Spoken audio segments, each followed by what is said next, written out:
Hello, everybody. This is the Get Healthy You TV monthly Q&A, 7 p.m. Central Time, and I'm so glad for all of you who are joining tonight. It's summertime, so I know it's hard to give up your evenings in the summer, but hopefully we can have a little fun here for the next hour and answer some questions, help you get to know a little bit more about health and fitness. A couple of things. I do have my puppy here, so she may start to make noise like she did the last time, and this time I'm at my house, so I'll be able to give her a bone and stuff and calm her down. My lovely moderator tonight is the lovely Kate Lang. Hello, Kate. Hello. Thank you so much for having me. Kate is one of the editors at Get Healthy You. My staff is so wonderful, and Kate is here. I don't know, this is maybe your second or third time, Kate? I think so. I think 3 or 4 maybe. 3 or 4. Okay, so Kate's well-versed at how Q&A works. Those of you who are just joining, I'm Chris Freytag, founder of Get Healthy You TV. I hope that I am your workout buddy, but if I'm not yet, hopefully at the end of this session, you guys will think about joining. By the way, on the page that you're watching right now, there is a free download at the bottom. It's foods that help reduce bloating, a question that we've been getting a lot about. So if you just put your email in there, you will get the free download. So check that out. And hopefully you're signed up for our newsletters too, because we send a newsletter out every week and keep you informed what's going on. But let's jump right into the questions, Kate. We had like 30 or plus pre-asked questions, and then I know people are asking questions right now. I can see it scrolling up. So let's get going. Coming in. Yeah. So let's go to our first question coming in right now from Krista. She knows that you love Greek yogurt because you're always talking about it and sharing yummy recipes with Greek yogurt in it. So what is your thoughts on full fat, reduced fat? What is your take on which way to go? Okay, well, the reason I love Greek yogurt so much, I'm just going to put it out there. I am an ice cream freak. Ice cream has probably been one of my favorite foods my whole life. So I love the fact that Greek yogurt is so creamy, it's so thick. And that's why I kind of tend to go for the Greek yogurt over regular yogurt. Secondly, it has higher protein content, so it makes a really good protein source. And third, I am not afraid of the fat. It's a healthy fat. So I typically I buy Fage. That's the brand that I go for, F-A-G-E. And I always buy the 2% fat or the 0%. I tend to go for the 2%, but lately it's been sold out everywhere. That's the blue label. So I always then get or is it the green label? Anyway, it's the 2%. Because it's creamy, it's satisfying, and it fills my need for ice cream. If they're out of it, I get the 0. The high-fat one is really high fat. So I kind of just in lieu of calories, I go for the 2%. But don't be afraid of fat. It's good for you, actually. Great. We've got another question regarding arms. Somebody wrote in and they're having trouble with their arms becoming really flabby. Do you have any exercises or videos that you would suggest to firm up? That's so funny because everybody says that. My arms are becoming flabby as we age, and part of it is if you're not using your muscles as much as you did before, that muscle starts to deteriorate and the fat and the skin around it, starts to move. So that can be part of the problem. Okay, we have lots of solutions for you at Get Healthy You TV. First of all, we have tons of upper body workouts if you're a member, but if you're looking at the free videos on Get Healthy You TV, we have a video on all kinds of push-up variations and push-ups. By the way, our chest, shoulder, our bicep, tricep. We have plank variations, which again is really good for upper body. We have a video on how to perfect tricep dips. So that's all on Get Healthy You TV for free. If you go to Get Healthy You, and if you guys are watching, we have 2 websites, Get Healthy You, which is really the content website, and Get Healthy You TV, which is where you log in to do all the workouts. But at Get Healthy You, we have, if you just put in the search bar arms, about 15 different arm workouts come up. We have a ton of really good arm workouts. The latest one is about yoga and how you can sculpt your arms with yoga.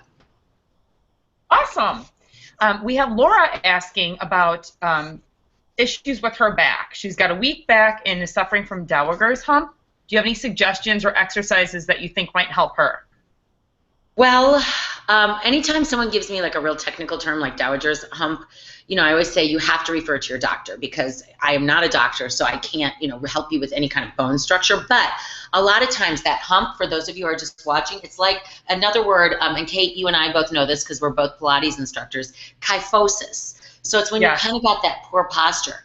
So if there's one thing I could suggest, it's pulling your shoulders up, back, and down, and really, almost sticking out your chest and really practicing good posture, because that's part of the problem. Women get a little weak in that upper back, and they start to sit like this. So using those upper back muscles. And I really suggest Pilates, because Pilates helps you work all 24 vertebrae, from C1, the top of the neck, to L5, the lumbar, and everything in between, and helps you to strengthen those upper cervical and thoracic vertebrae so that you reduce that hump.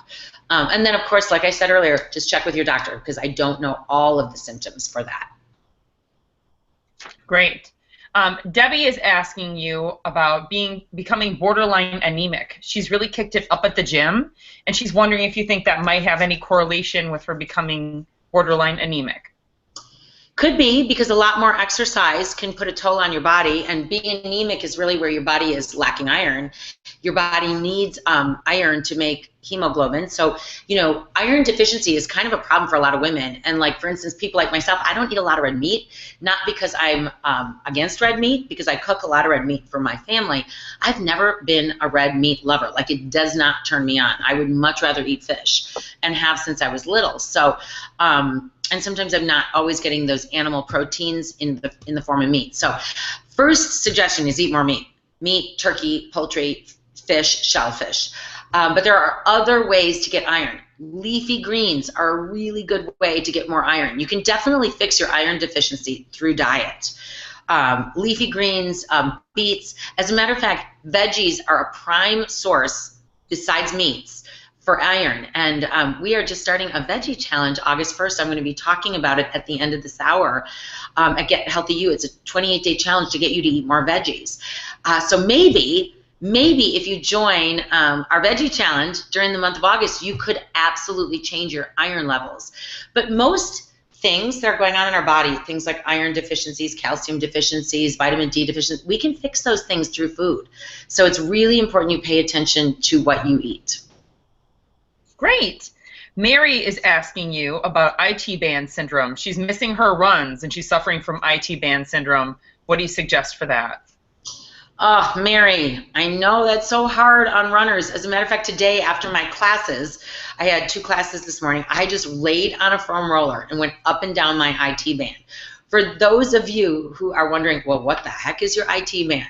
It kind of attaches up towards your hip and goes all the way down the outside of your leg, down your thigh, towards your knee, down your knee.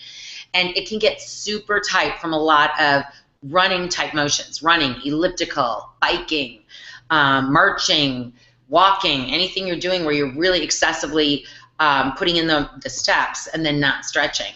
And once it becomes a syndrome, I'm assuming it's super irritated. So a couple of things I would suggest. First of all, anti-inflammatory diet. Avoid, and I'm just going to assume, I don't know why I'm assuming, because you're a runner, that hopefully you're eating really healthy and clean, staying away from chemicals, preservatives, things that are going to cause cellular inflammation in your body. Second, eat herbs that are anti-inflammatory. Turmeric, rosemary. There are so many, bromelain, which is in pineapple, things that are anti-inflammatory in nature, and try to reduce the inflammation. The other thing is roll, roll, roll. Foam rolling is the best advice I can give you. Self-myofascial release. And if you don't have a foam roller, go to Target, go to Walmart, go to the sporting goods store, because you can get them there. And it looks like, typically most of them are 6 inches in diameter. You can get different firmnesses, and I suggest going as firm as you can, but then you put your body weight into it and you roll into it. Here's the thing about foam rolling. This is really important, you guys, because especially if you exercise a lot. I have been trying to make myself foam roll 3 times a week. It doesn't necessarily mean you have to do it directly after the workout, but do it like you would do any other form of exercise. Just throw it into your week. And here's what you want to do. You want to roll back and forth over the area that's irritated or that's tight. And by rolling back and forth about 10 times, you're going to soften. We call it the softening. So figure if this is my leg, and I roll my leg on that foam roller 10 to 12 times, get it kind of warmed up. Then you want to pin and hold is the next step. So if you find that knot, like today I just got to a certain area on my hip where I could tell that was the knotted up area, and I just held it there and I kept breathing, basically. And then we call it cross friction. So go the opposite way. Instead of going the long way, go the short way, just kind of go back and forth and knead that knotted area.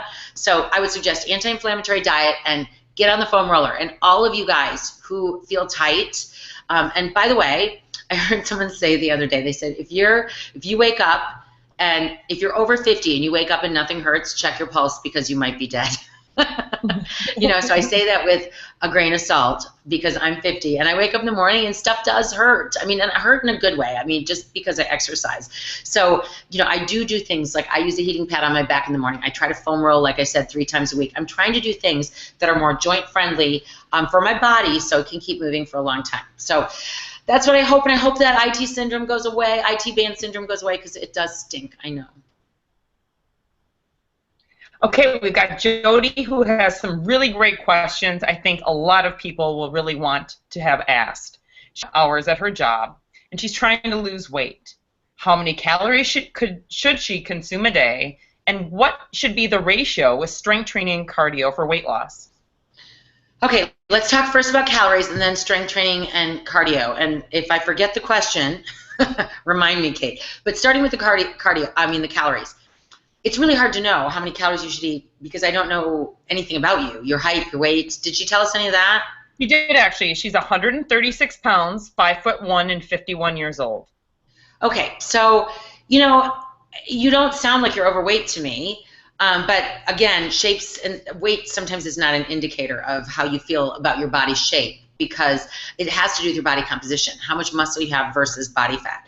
And we could put 3 136-pound people next to each other and they could all be a range of sizes. So here's the deal. When it comes to calories, it is calories in, calories out on a very simplified level, meaning you have to expend more calories than you take in to lose some weight. But it also is really, really dependent on what type of calories you put in your body. So let's just say, and I don't ever typically recommend under 1,600 calories. I just think it's too little. But again, I'm going off of my experience with all my clients and myself. If I ate 1,600 calories a day, I would be starving. So you don't want to underfuel because your body goes into starvation mode. But what you want to make sure you're doing is eating really quality calories. So let's just say you're dieting and you're only eating 1,500 calories, but all of them are crappy calories. There's a lot of preservatives and fake sugars and chemicals and food coloring. Your body is going to get all gunked up. Think of your body like a computer, and if you're giving it all the wrong information constantly, it's going to get a virus. It's not going to perform properly. So my first advice for losing weight is get rid of any kind of junk food in your diet. Anything, just get rid of it. It is so delicious to eat healthy, and a lot of people go, wait, but I gotta have my french fries. Well, have your french fries. Have them once every couple weeks, no big deal. But get that healthy food in. Then when it comes to calories, like I just said, please, I don't think you should go under 1,600 calories, and especially if you're working out, you might need a few more. As I've learned more and more and studied more and more, I'm less and less concerned about the number of calories and more concerned about what I'm putting in my mouth. 5 fruits and veggies every day. I try to stay away from any kind of processed food. I do eat carbs. I eat a lot of fruit. I eat cereal. I either eat like homemade muesli, homemade granola, or I eat a cereal that is made from beans. It's called Power O's. Love Growing Foods. I love their packaged products of cereal. I do eat some chips. I eat popcorn. I eat stuff like that, but that's all natural, homemade, or no preservatives, that kind of thing. So when it comes to losing weight, I'd say the first thing you want to do is just get rid of all that kind of stuff because hormones also have a lot to do with weight loss. And if your hormones are out of whack, the weight loss is going to be harder. Second thing is, you kind of hit it on the head when you said how much strength training should I do. You need to change your body composition because the more muscle on your body, the more calories you churn through every single day when you're sitting. So if you can have a little more muscle on your body, you'll burn, let's just say you burn an extra 50 calories a day. At the end of the week, that's what, 7 times 5, 350 extra calories a week that you burnt off. At the end of a month, that's keeping you from gaining that 1 pound or that 2 pounds. So, it really can make a big difference. Strength training. I would suggest, and it's hard to say exactly how much, the CDC recommends 150 minutes of cardio a week. That's 2.5 hours of cardio a week divided up however you want. Strength training, they recommend 2 strength training sessions using your total body twice a week. I would say you could strength train, myself personally, 3 to 4 days a week, as long as you're spacing it out, you're not over sore, you're changing up what you're doing so you're not always repeating the exact same patterns or exercises.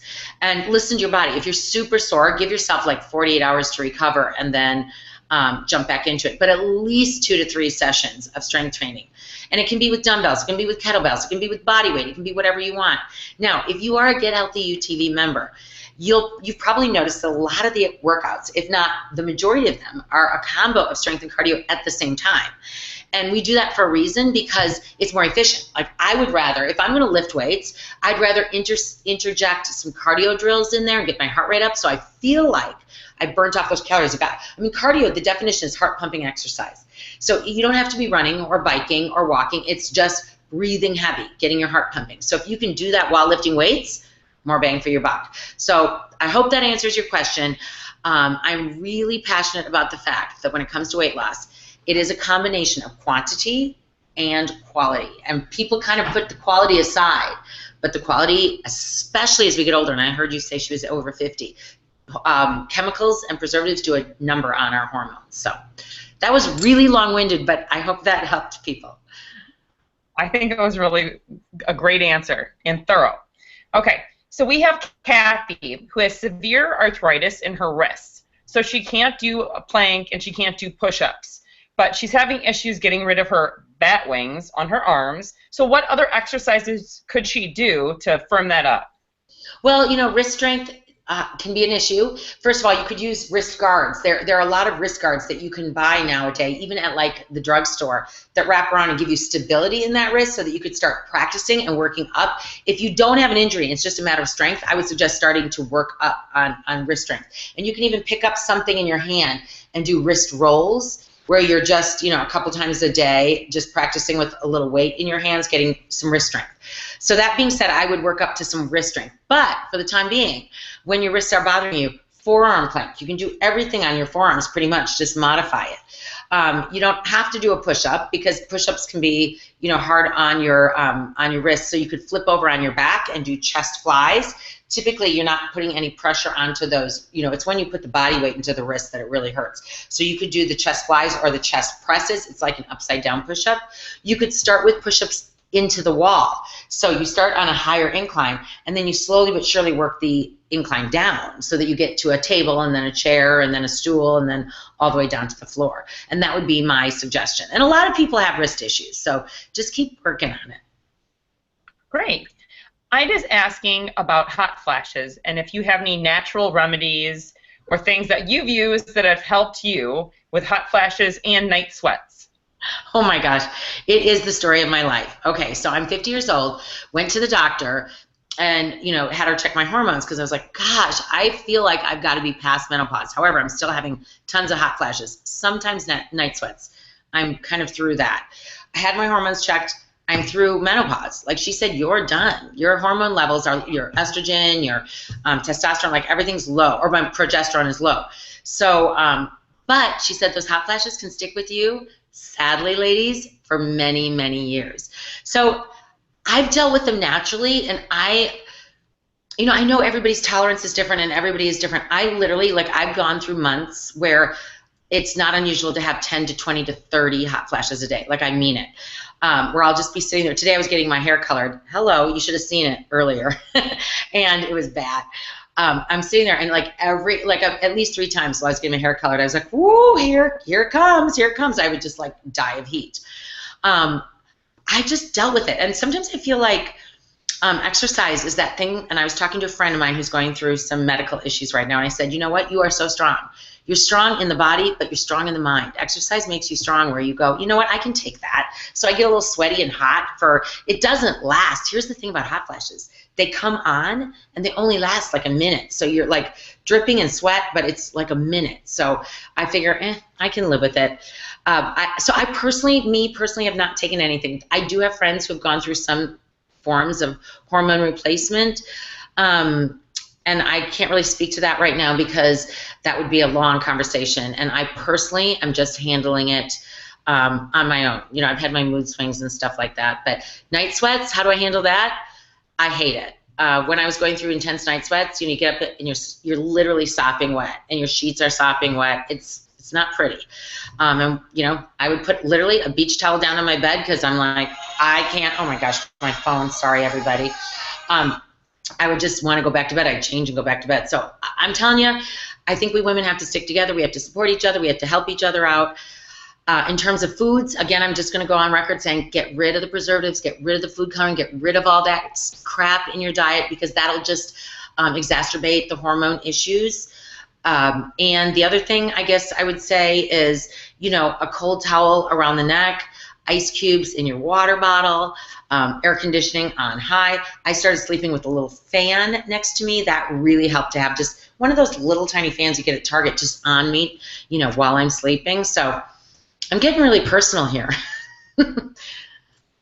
That's my advice. It's good. Everybody wants to know your tips. I'm curious. I'm like, oh, okay.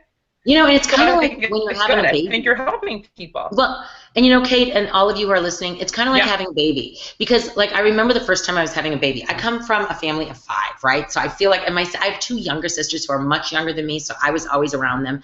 And I'm like, I know what to do with a baby. And then I got my first baby home, and this is kind of a hilarious story because we brought my son home, my husband and I. We were young. I was 26. And I sat him down in the foyer. He was in his car seat, and my mom was going to arrive in like a couple hours. And I said to my husband, leave him in the car seat. Leave him till my mom gets here. Like, that's how I felt. And I thought, how can I be so incompetent? I know what, I was a babysitter, but it's different when it happens to you. And you're like, so you go, why didn't anyone tell me this stuff? Menopause is something that we ladies need to share and talk about with each other because it is kooky. Like 5 years ago, I went through this mega breakout. I know it was menopausal. I could not figure it out. The only thing that cured it for me was taking collagen orally. I eat collagen and changing my skincare line. So I think, you know, these kinds of things we just have to help each other out with. That's awesome, and I agree with you. Michelle is asking you about stretching. She's really interested in a comprehensive stretching routine. As she gets older, she feels like she really needs it. What are your thoughts on stretching? Should you be doing a half an hour 3 times a week or just post-workout? What do you think? Oh, boy. As we get older, I have 2 words for you, joint friendly. That's how I feel, joint friendly. Joints are a really big deal. And so joints are where 2 bones come together. That's a joint. And then the muscles and ligaments and tendons all kind of connect in there. And so flexibility has to do with range of motion in the joints. You want the joints to move really well, but the joints can't move well if the muscles and the tendons are like stuck, which goes back to the myofascial release and the foam rolling. And by the way, I saw someone was kind of asking, do we have any foam rolling tips? On both Get Healthy You TV and Get Healthy You. If you search the term foam roller, we have tutorials on both websites to show you how to foam roll. But that being said, when it comes to stretching, I would say, again, stick it into your week if you can.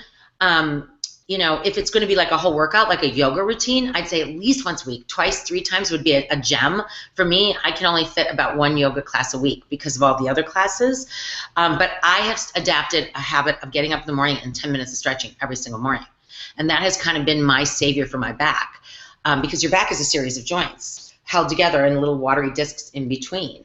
And so what I started finding out in the morning is I was just really stiff. So if I get up in the morning, heat up my back a little bit, start doing a couple stretches, and I only do about 10 minutes, but it's just enough to get my hamstrings, my back, everything warmed up, then I feel much better. The other thing is, I know in some of the workouts we have on Get Healthy You TV, you may not feel the warm-up is long enough or the cool-down is long enough. So please, stick something on the end if you want. And this last program that we just filmed that's coming in August. It's a program that Lindsay and I did together. So if you guys like trainer Lindsay, she's fantastic. We did it together, and I'm really excited about it. It was super fun to film with somebody else, but we made a dedication to making the warm-ups and the cool-downs a little bit longer on this upcoming program. So that would be my advice to you. I really love yoga for stretching. I know you do, Kate, also love yoga for stretching. Yeah, absolutely. Anything off the top of your head for IT band or hamstrings? People were writing in about those 2 areas in particular, like downward dog or... Yep, let me talk about that. And I just wanted to tell you that I'm having a hot flash right now. Oh, okay. We're talking about it, and I'm like, holy crap, I am literally like the back of my neck is wet. So guess what? This is just what happens, ladies. So I might be glowing a little. Yeah, well, for hamstrings, down dog, for sure. I love down dog because it is like the mother of all yoga poses. I mean, you get your back stretched when you press those open armpits towards your thighs. You stretch your sacrum, you stretch your hamstrings, you stretch your calves as you dig those heels down. You open up through your fingers and your wrists, so it's great. I just like forward fold just, folding over it, soften your knees a little bit if you feel tension in your hamstrings. I like a seated twist. I like figure 4 stretch where you take, one leg over the top of the other and lift up and get that figure 4 going through your hip and IT band. And for IT bands, though, we already talked about that earlier. I suggest foam rolling. If you are having issues in your IT band, start foam rolling. It's really important. Good. All right, we've got Christina, who loves your cardio kickboxing workout. She kind of got derailed a little bit a year ago with the passing of her father, and she's trying to get remotivated again. What can we do, or what tips do you have for her to kind of get back on the wagon? And we have a couple people writing in about that. How do you get motivated again? Okay, so first of all, I'm sorry to hear about your father. That's always a really hard time. But let's talk about getting back on the wagon. It is so normal. This is what I want you guys to know. It is so normal to get demotivated. It is so normal. You have to just accept it. We are not perfect. And then you have to find that thing that's going to get you there again. So for me, it's a partner. It's having a friend in crime. It's gathering other people to make an appointment and do it with me. So being a group fitness instructor for literally, good Lord, 25 years, the reason I do it, it's appointment-based fitness. It is like I know that I'm going to go meet these people. I have to be there. I'm going to exercise. I don't always feel like it. As a matter of fact, a lot of times I'm more often than not, I'm like, oh, I don't want to get out of bed, but I do it. And then once I get going, those endorphins release. That's why I love GHUTV. I want you to make an appointment with me. I want you to say, I'm going to get up and I'm going to do this. I was just harping. I always talk about one of my younger sisters, because, she's always telling me, I can't. And I said, yes, you can. I'm going to force you to do this. And I got her going on GHUTV, and now she's addicted because she likes to work out with other people. And things aren't always perfect. Like workouts don't always, Kate, I know you can agree. Like some workouts are bad workouts, but a bad workout is better than no workout at all. This morning I was teaching my 5:30 a.m. class. It was super hot in the gym today. And I don't know if my electrolytes were off today or what was going on, but I kind of got dizzy, which doesn't ever happen to me. And I got a little woozy, and I kind of had to sit down. And I just told my class, I'm like, whoa, baby, I'm not feeling good. But I was just kind of able, and this was about 30 minutes into it, so I just took it my time, drank some water, kind of got back into it. I have to say it was kind of a crappy workout for me. I kept them going, but I didn't really do the best workout I've ever had. However, I'm not mad about it. I'm not mad about it because I did a workout. It was better than having not gone at all. And every day that you skip is another day that you didn't do anything. So something's got to change. Just get back in the game. You don't have to be perfect. You don't have to feel great. Just get started and find a way to have that appointment, that person, that friend, that group, whatever it might be. Whether it's I talk all the time about online groups. We do challenges all the time because we love online motivation. Sometimes that's the best motivation out there, is just knowing that other people are logging on at night and talking about what they did, or joining, our challenges, because then we get everybody, hey, are you sticking with it? I run into people in the gym who say, hey, I'm doing your challenge.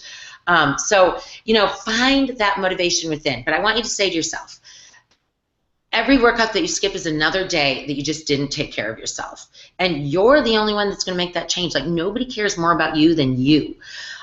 So you got to do it. And when you start setting that example for your family, when you start showing them, I care about me. Since my kids have been little, I've said, you know what? My workouts matter. I want to be healthy. I want to be healthy for you.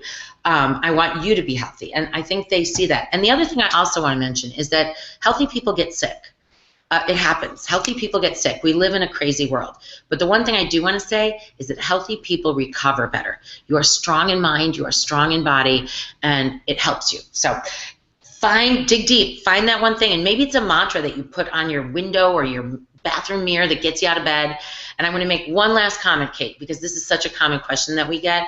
I set 2 alarms. I have set 2 alarms for 20 years. I don't pop out of bed with this smile on my face at 4:30 in the morning going, woo, woo, woo. No, I set my iPhone, and it goes off. And now, after this much time, I'm pretty much, I will say I'm kind of like clockwork. I turn off the alarm and I stand up. But I set the alarm in my bathroom, too.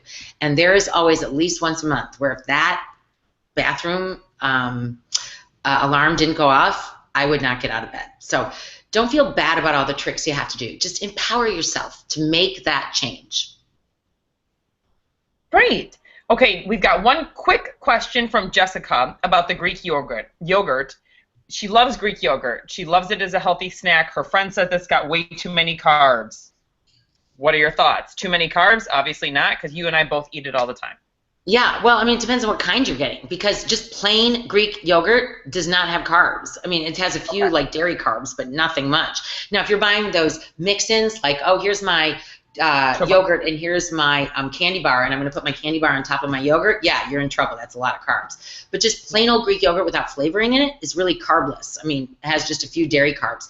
I add my own sweetener, so whether it's a little stevia, whether it's a drizzle of agave or honey, whatever you like, you can do that. And I was even talking to my son on the phone the other day, and he said, Mom, I'm eating Greek yogurt now. And I said, that's great. I go, what kind of sweetener do you use? He goes, I don't use any. I'm like, wow, good for you. He's not much of a sweet tooth. I am, though, so I do like a little bit of sweetness in there. But I don't find Greek yogurt to have a lot of carbs unless you're buying the pre-flavored, topping stuff. I know that kind very well. Okay. Linda is asking, do you wear a Fitbit? And if so, what are your thoughts on it? I love activity trackers. Excuse me. I love activity trackers. I think they help people. They're not always accurate. Excuse me. They're not perfect, but they're motivating to look at the end of the day and go, hey, what did I do? I wore the Upband. I wore the Fitbit. I'm sorry. I just choked on my water. I wore them both for a long time. I liked them both. Quite frankly, I kind of liked the Fitbit better than the Upband. I liked the way it fit, no pun intended. I liked the app and the way it worked better. I then went to the Apple Watch. I got this from my family for my birthday. I really love the Apple Watch for a lot of reasons. I love all of the things it does beyond exercise, but I take it with a grain of salt because it's not accurate when it comes to heart rate. I even tighten the strap and it's kind of off. And even today, like I look at this today and it does get me a little mad sometimes because it says that I didn't complete my circle of activity. And I taught 2 classes this morning as well as I've been walking around. So I know that I completed my activity, but it doesn't always give credit for like strength workouts and stuff. However, I sat through a meeting with Apple a couple weeks ago at a convention I was at, and they're making a ton of improvements this fall, making huge changes to the Apple Watch, so I'm kind of excited about that. But I love the Fitbit. I say an activity tracker is a great tool just to kind of keep you mindful of the movement you take during the day. But if it is a heart rate tracker, or if you want accurate heart rate, I'm a big believer in wearing the heart rate strap that goes around your chest that marries to a watch. And I do have a polar heart rate monitor that I wear, for instance, when I spin or when I run. Okay, perfect. This is a good one coming in from Brenda. I love this question. Can you eat too much protein in a day? Well, you could.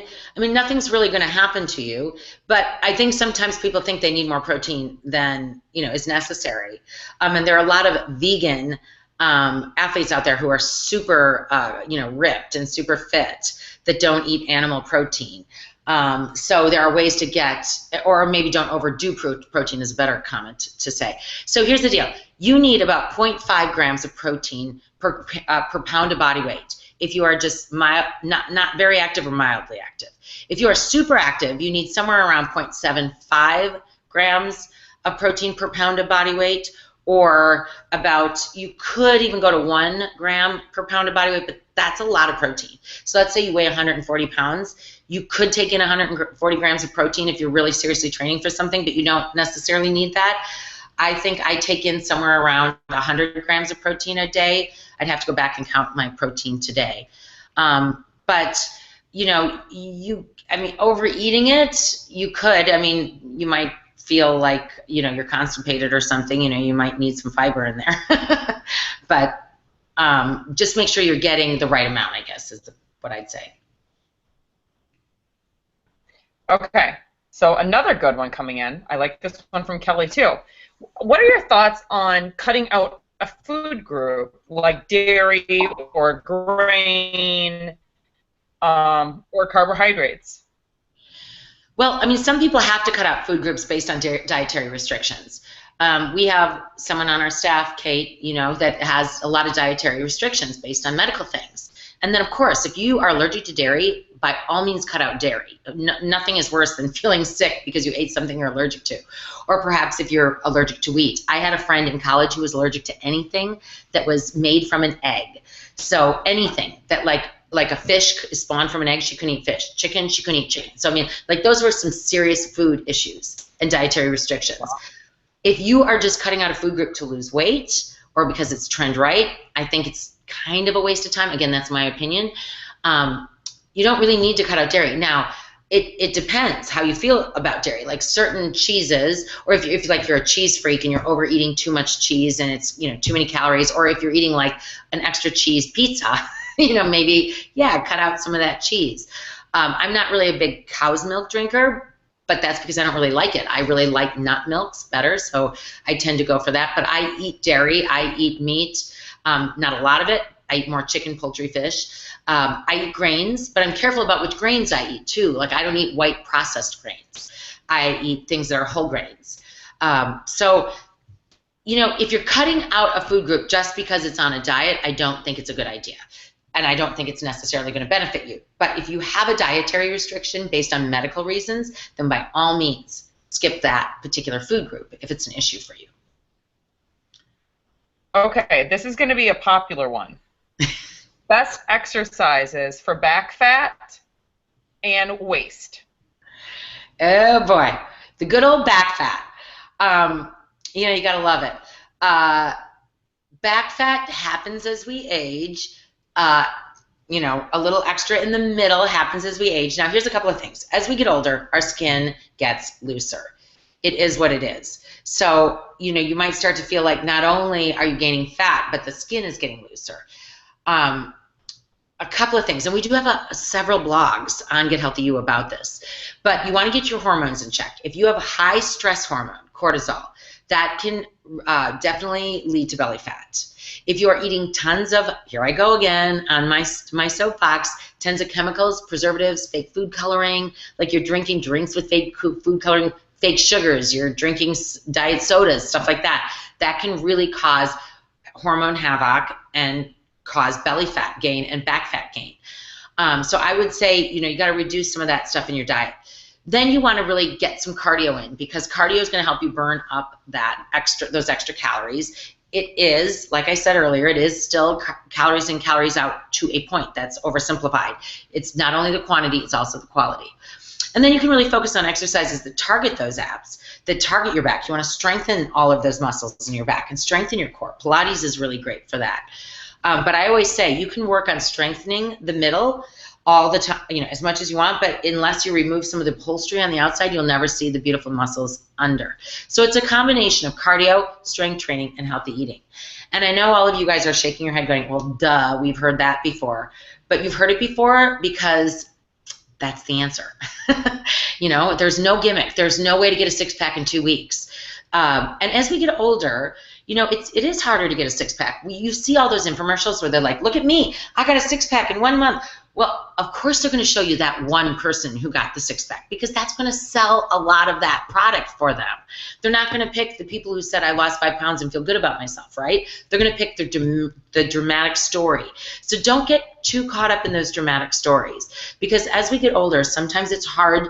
Again, you don't have to be perfect, but you want to feel good about your body. You want to feel good throughout the day, and you want to fit in your clothes.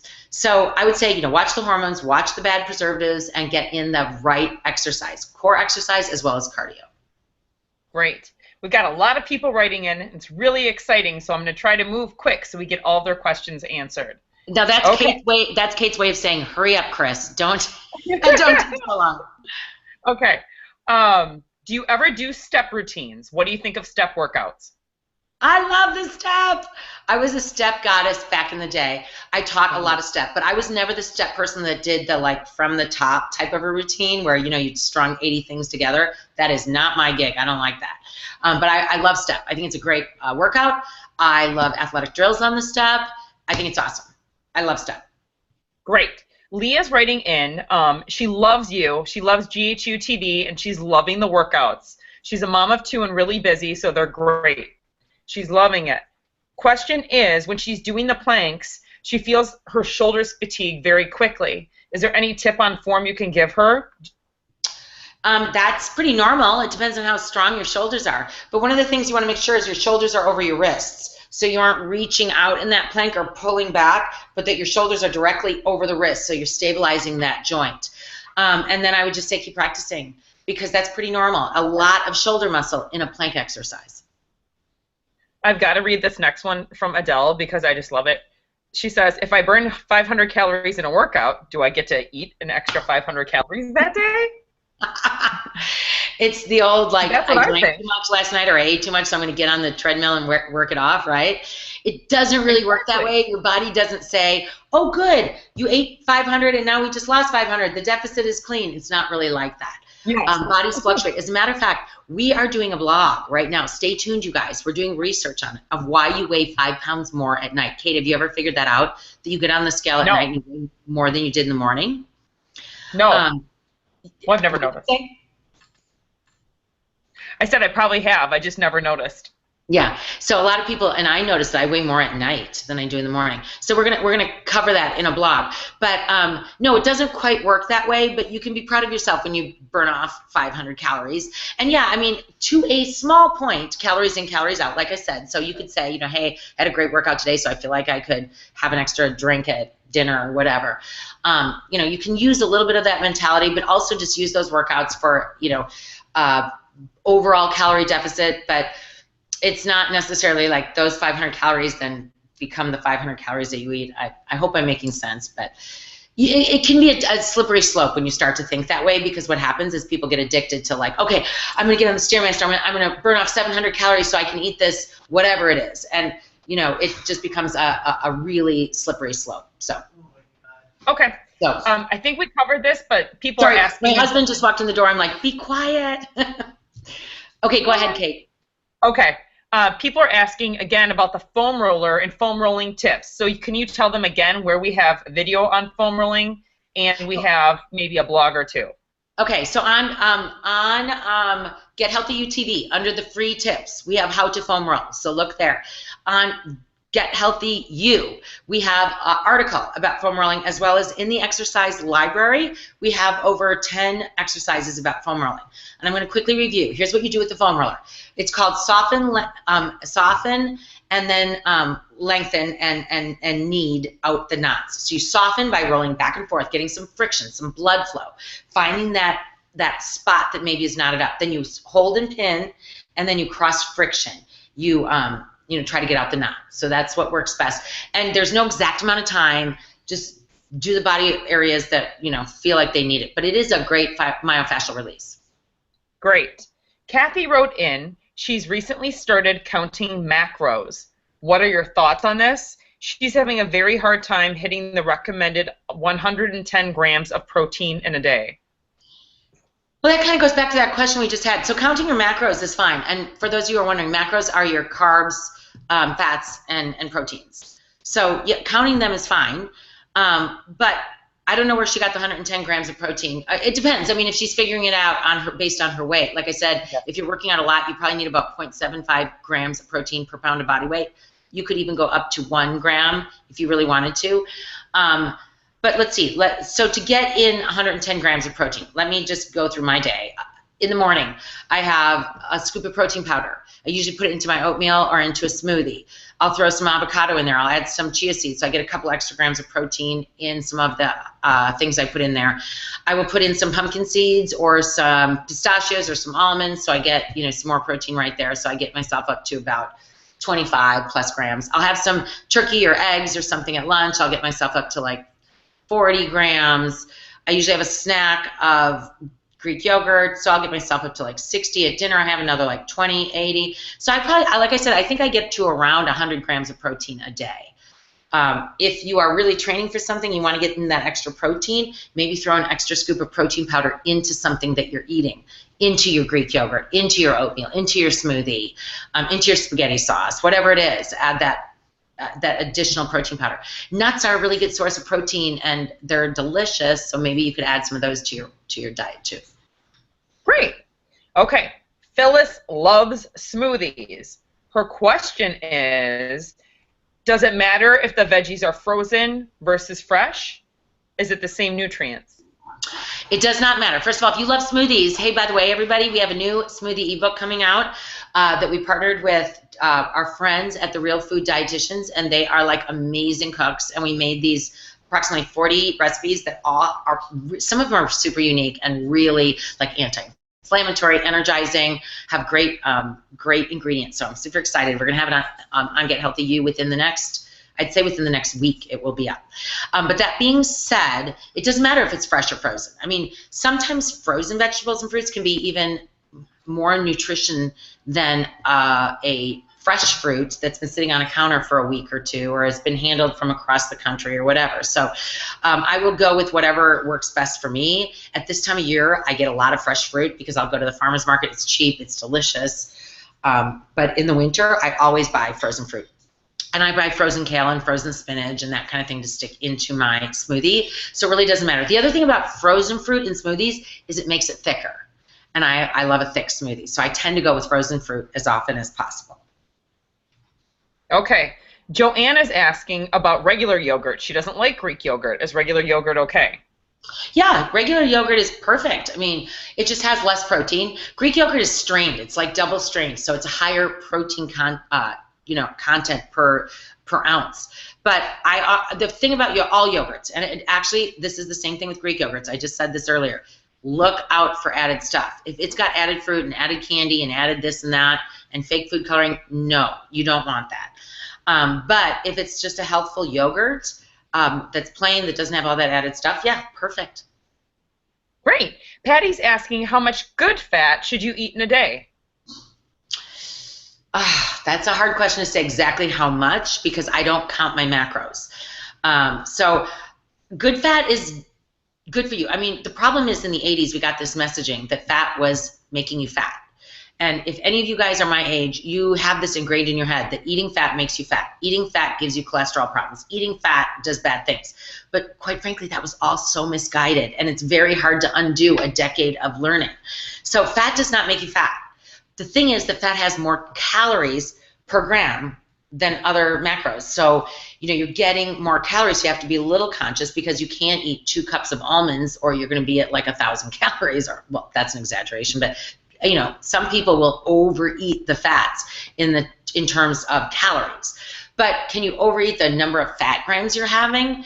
I honestly can't answer that question. I don't think you're going to have any problems with, too much fat. I think you will be full before you're overeating fat grams. However, again, if you're like eating a Domino's pizza, yeah, you can overdo fat grams because that's ridiculous. Like a Domino's pizza has something like 300 fat grams. Or if you go to Starbucks, which is my favorite. I'm a Starbucks addict, so I'm not talking mean about Starbucks. But let's say you get a Frappuccino and a piece of banana bread, and now you've got like fat grams up the wazoo or whatever. Yeah, those are the wrong kind of fat grams to be overeating. But like MUFAs, so MUFA stands for monounsaturated fatty acids, and those are your good fats that actually even can combat belly fat.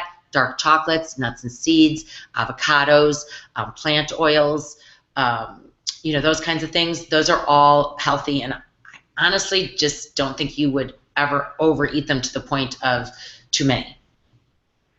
Awesome. Okay, Karen's got a good question.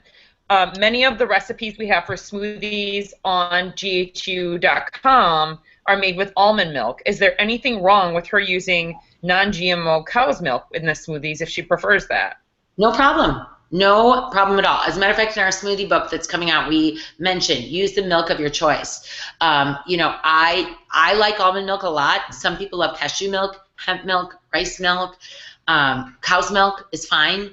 Whatever works for you. One of the girls in the office was talking about goat's milk. I've never had that, but listen, whatever works for you. And if you don't like milk at all, like you don't like that creaminess at all, then substitute coconut water or whatever works best for you. Try to avoid just fruit juices out of the bottle because most of those are laced with sugar. Sharon's asking about our adorable bracelets and when we're going to have them available for sale on the website, our cute new bracelets. I am hoping like tomorrow, like we're that close with we have a new shopping cart because we wanted to have, you guys have been asking us to take credit cards, and we've been using PayPal for many years, and you can use a credit card with PayPal, but it's really like deep and rooted into the system. It's hard to find. So we have a new shopping cart coming out with secure credit card, so you can use either credit card or PayPal. We were testing it today. As a matter of fact, our developer might be making it go live tonight. And if so hold on, because Kate, you and I were laughing that we've like pre-sold so many of them. I know. People are asking for them. And here's what the bracelet says. It says, yes, you can on it. This is actually not the bracelet. This is a different one that the manufacturer gave me as a gift because I have bought so many of the yes, you can. But any of you who know me know that that's been my phrase since I've been young, that I say in my workouts and I say on my DVDs. And so yes, you can has always been my motivational saying. And these new bracelets, when you guys see them, you can wear them to sweat. They're just on this band so that you can, I sweat in them all the time and I love them. So I'm so excited. So thanks for asking, Sharon, and they should be ready in the next few days. Awesome. Leslie's asking about food journaling. Is that the way you're able to keep track of everything, your protein and all your veggies every day? I used to food journal. I food journaled a lot, and I've always had clients food journal. I believe in it. I believe in journaling everything because I don't know about you, but I forget everything. Like when I look back and go, wait, what did I do? You know, when this worked or that worked. So I think journaling is really important, especially if you're just really getting started on this new health journey.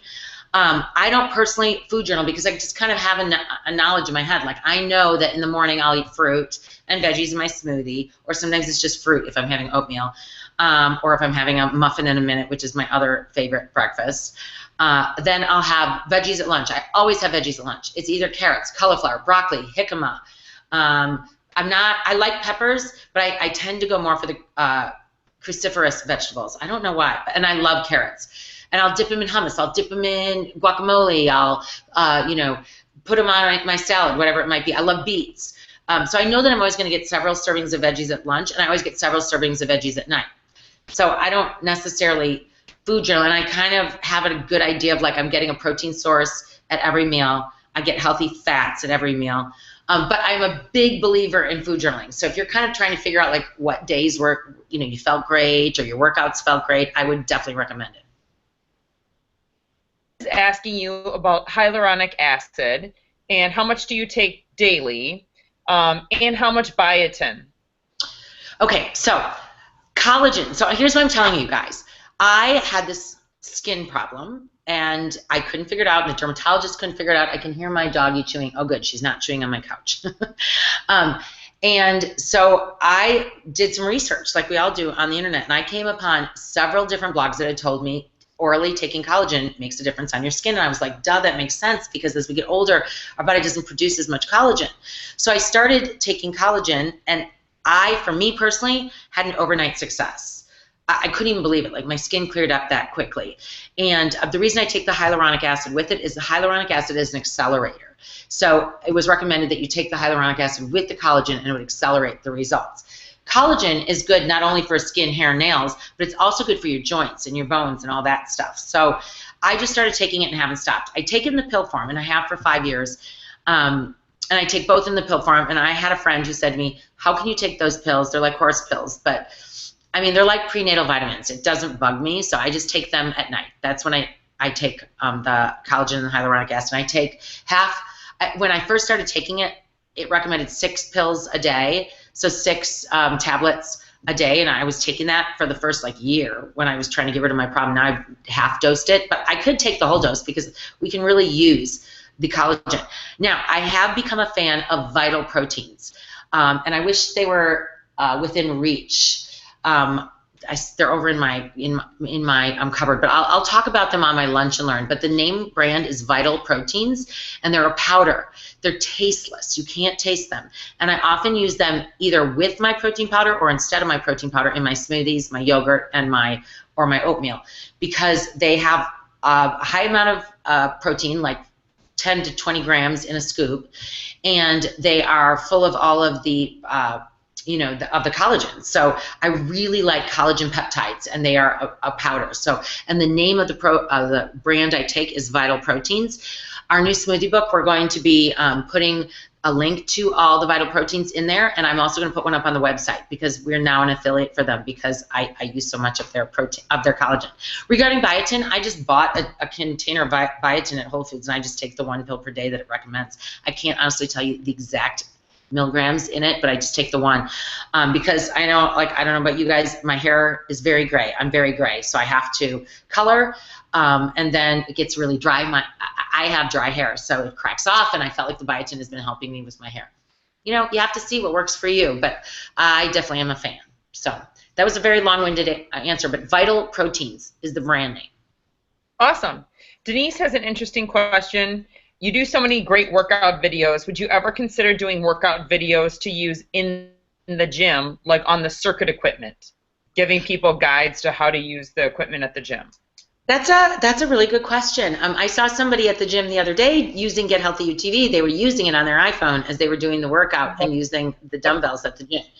So you could do that. You know, machines are, it depends because a lot of gyms just don't have machines anymore, quite frankly. People aren't using them as much. Machines are really good because they have a very fixed range of motion. They can be very safe for people as they're getting started. So that's a good idea. It's just, it's really hours in a day. You know, that's a harder, probably lower on my list of things that I have time to do because I'm really trying to beef up as many workouts as I can for people who are short on time and don't belong to a gym. Great. Let's try to squeeze in 2 more questions because I know we're getting close to the end of the hour. The first one is, you have amazing eyelashes. Would you ever put on extensions, or what kind of mascara are you using? Okay, these are extensions, my friends, right here. These are extensions on my eyelashes, and I just had them. I mean, today was my pampering day. I'm just going to be really honest. I got my hair colored and my eyelashes done. So feel a little decadent today. I don't always do that in the same day. And actually, my hairdresser, she called me on Monday. She saw me on TV, and she goes, you better get in to do your hair because it was really gray. But the reason I have extensions is twofold. First of all, I've worked in home shopping for 10 years. And back in the day at QVC, I would work all hours of the night. I mean, you're up all night. And I am semi-allergic to mascara. I've always had like a strange allergy to having closing my eyes with mascara on. So when I would sleep, even for an hour, like just shut my eyes for an hour with mascara on, I would get like red bubbly things under my eyes. And I tried all kinds of mascaras and it would bug me. So I was literally having to take my makeup off every time I closed my eyes, put it back on, take it off, put it back on. It was just driving me crazy. So I found out about eyelash extensions about 6 years ago, and I've been wearing them ever since. And for me, it's just my little thing. And some of you might go, oh, gee, that's decadent. Some might say, whatever. I don't do it for anyone else but myself. But for me, it makes me feel good. I don't have to put makeup on when I'm going on TV. I don't have to worry about home shopping when I'm up at midnight or 2 or 3 in the morning. They're always there. I haven't owned a tube of mascara in 6 years, so I don't worry about it. I don't have anything on my bottom eyelashes. So that's my story. You know, there's so many good mascaras out there, though. And I know, like, most women, you know, for me, mascara and lipstick, that's all it takes. So, truth be told, these are extensions, I have to tell you. And there's, you know, we just got a new, in Minneapolis, we just got a new franchise. They're opening up all over the place called Amazing Lash. And they're, I think it's $49 a month. You, like, join as a member. And then you can go as many times as you want to get them filled. So, anyway, that's a little tidbit of information about me. They look fabulous. Okay, we've got to wrap it up really quick. Can you tell Carrie where to get info on plantar fasciitis? Oh my gosh, that's hilarious that you would ask that because we post that article every day, and I ran into 2 people today who asked me again about it. It is plantar fasciitis season because everyone's out there walking and running and training. We have a blog on Get Healthy U. Go to Get Healthy U. We post it as often as we can on Facebook without bothering people because it's full of unbelievable information. One of our trainers, Kim, wrote it. And Kim is one of my dear friends who is an amazing trainer, and she writes really great articles. And same with Kate, my moderator today. She is a personal trainer and a Pilates expert also. So I have some amazing, smart women on my team. So check that out. So I know we got to wrap up, huh, Kate? I'm having another hot flash, you guys. I am not kidding. This is my second one during this hour. Yep, we got to wrap it up. Okay, so thank you, Kate, for being a part of this. You're always so sweet to help out. Thank you.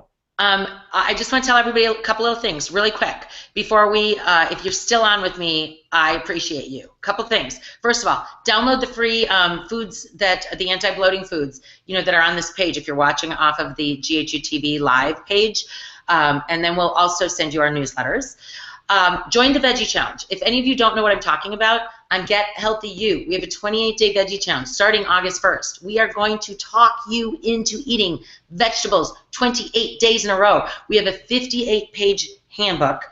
We have it's unbelievable. Again, the gals in my office did an unbelievable job. We tell you all about the nutrition. We give you ways to prepare, eat, and cook all the vegetables. Tag a friend, get your family. We have a calendar so you can keep track of which vegetables you're eating, and we're going to do it for 28 days. There's prizes. We're partnering with a company named Rebel Green. They're a very cool company that makes a fruit and produce wash. We're giving away Get Healthy UTV memberships for the best-looking veggie pictures on Instagram and Facebook. There's tons of fun stuff going on, so you need to check it out at Get Healthy U and join in on the fun. And then if you'd like to join Get Healthy UTV, if you are not a member, you can join today for $10. Go to the checkout page, click the join, and put in the code CHRIS10, my name, CHRIS 10, and you can join for $10. And by the way, that's $10 for the year, 83 cents a month. Bam, affordability, right? So that's all I really have for you. Thanks for joining us again. We love to do this every month. If any of your friends missed this, or if you want to rewatch it, you can always rewatch it on Get Healthy You TV. Just go to the blog area and it'll say live videos, and you can rewatch this. I am honored to all of you who are members of Get Healthy You TV and who follow our community at Get Healthy You. We love you guys and appreciate you guys, and it means a lot. And do the best you can out there. Take care of yourself, and we will reconnect next month. And thanks again, Kate. You're the best. Thank you, and don't forget to sign up for the newsletter. Yep. Don't forget to sign up for the newsletter. By putting your name in for the download, you'll get the newsletter. Awesome.